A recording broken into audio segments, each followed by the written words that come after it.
মাদক নিয়ন্ত্রণ করার জন্য আমাকে বাগদা সরকারি প্রাথমিক বিদ্যালয়ে অবস্থানরত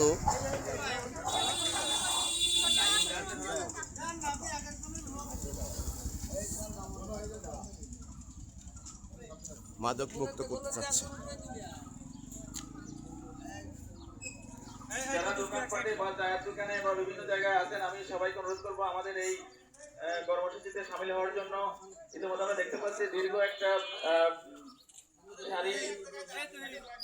আমরা গত শুক্রবার একটা প্রোগ্রাম করেছিলাম, সেটা ছিল ছোট পরিসরে, কিন্তু আজকে ইউনিয়ন ব্যাপী অনেক অনেক বড় একটি দীর্ঘ লাইন আমরা দেখতে পাচ্ছি। অনেক চমৎকার। প্রত্যেকটা মানুষ বাঁচতে চায়, একটি সুন্দর সমাজ চায়। আজকে এটা তারই উদাহরণ।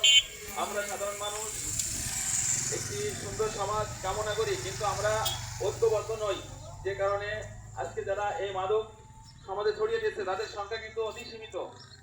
মানুষ আজকে এই সমাজটাকে নষ্টের, ধ্বংসের দ্বার প্রান্তে নিয়ে যাচ্ছে। আমি প্রত্যেকের কাছে আহ্বান রাখবো, আমরা আমাদের দায়বদ্ধতা থেকে প্রতিটি মানুষকে জাগতে হবে। আমরা যদি না জাগি মা কেমনে সকাল হবে।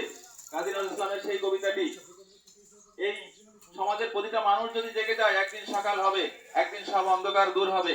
সমাজ থেকে সকল অনাচার বা যারা খারাপ কাজ ছড়িয়ে দিচ্ছে সমাজে, যারা সমাজকে ধ্বংসের দিকে নিয়ে যাচ্ছে, তাদের হীন ব্যক্তি স্বার্থ চরিতার্থ করার জন্য আজকে যারা এই অবৈধ ব্যবসা, অবৈধ কর্মকাণ্ডের সঙ্গে জড়িত, এদের সংখ্যা কিন্তু সীমিত, কিন্তু এরা ঐক্যবদ্ধ এবং এরা সুশৃঙ্খল এবং এদের বিভিন্ন পর্যায়ে নেটওয়ার্ক থাকে।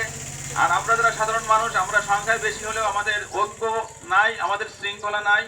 আমরা এর বিপক্ষে কথা বলি না, দাঁড়াই না। এই কারণেই তারা এতটা জোরালোভাবে তাদের কর্মসূচি, তাদের কর্মকাণ্ডকে এগিয়ে নিতে সক্ষম হয়, সাহস পায়।